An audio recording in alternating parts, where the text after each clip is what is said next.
that's been made popular by the TV show The Office.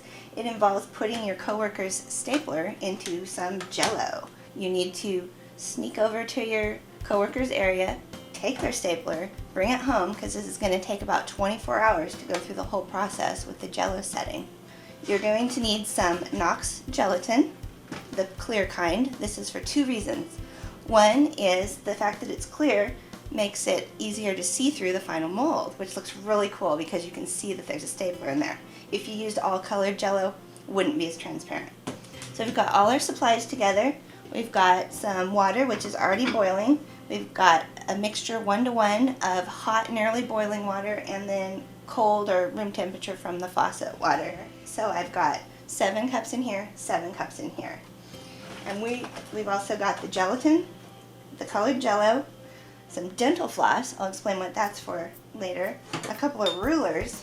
What it's going to do is it's going to hold your stapler into the Jello while it sets.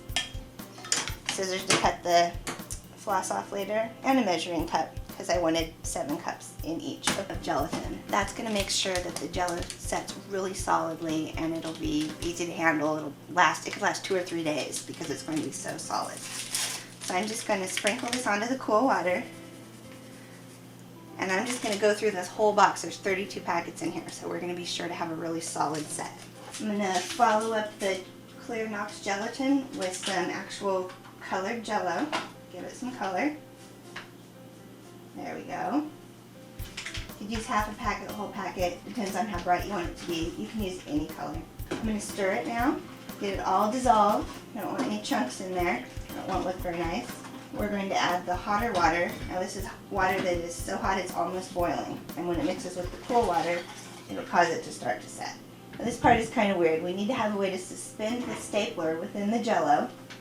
We want to do it upside down, and we want it to be submerged. So there's going to be some set Jello on the top and some set Jello on the bottom.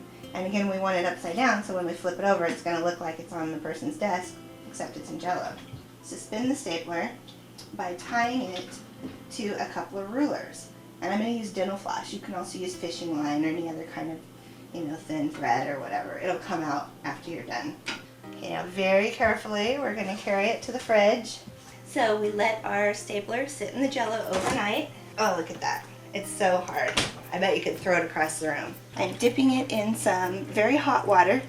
That's going to loosen up the Jello so it'll release from the container. Alright, we've loosened it up.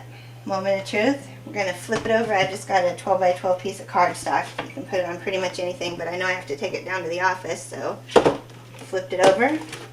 And there you go.